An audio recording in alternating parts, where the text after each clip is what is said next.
जयंतराव, अजून तुम्ही तिकडे नकली वाघांबरोबर आहात, ते थोडं असली वाघांबरोबर या. जयंतराव आपले मित्र आहेत. शालेय गणवेशाच्या बाबतीमध्ये तर यांनी सांगितलंय, हे शालेय गणवेशचं कुठं आणलं रे, आणि कपडे चांगली क्वालिटी. रोहित, क्वालिटी बघा, क्वालिटी क्वालिटी क्वालिटी. हे बघा, हे जुनं आहे, हे जुनं आहे. नवीन दाखव रे. हे बघा, हे नवीन आहे, ही नवीन क्वालिटी बघा, ही नवीन. हे घ्या, हे दोन्ही घ्या.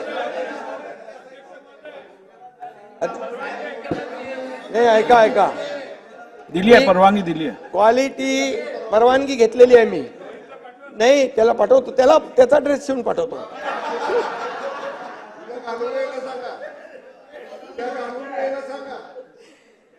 आणि त्या बाबतीमध्ये मी काय बोलत नाही. तुम्ही मंत्री सक्षम आहेत आणि आपल्याला लहान मुलं, त्यांचा गणवेश, त्यांचं शालेय पोषण आहार यामध्ये अतिशय कधी तडजोड करायची नाही.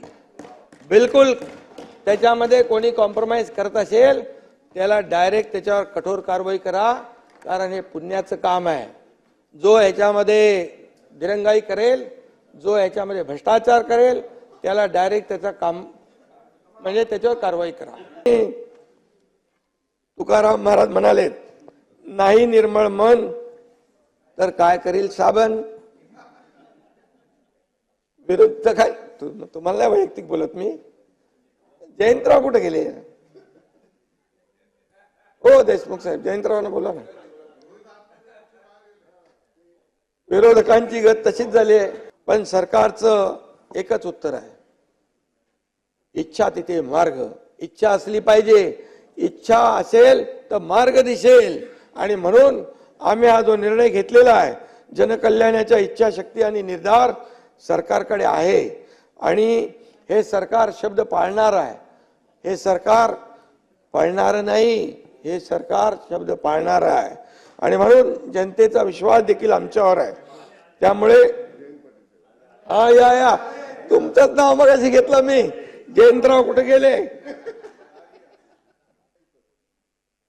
शेतकऱ्यांना वाऱ्यावर सोडले म्हणाले अनेक लोक.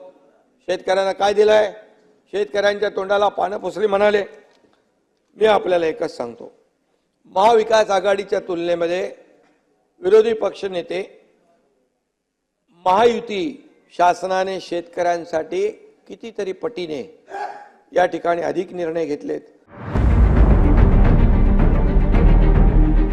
CEN न्यूज, देश प्रदेश की ताजा तरीन खबरों के लिए CEN न्यूज को सब्सक्राइब करें और रहें पल पल की खबर से हर पल बाखबर.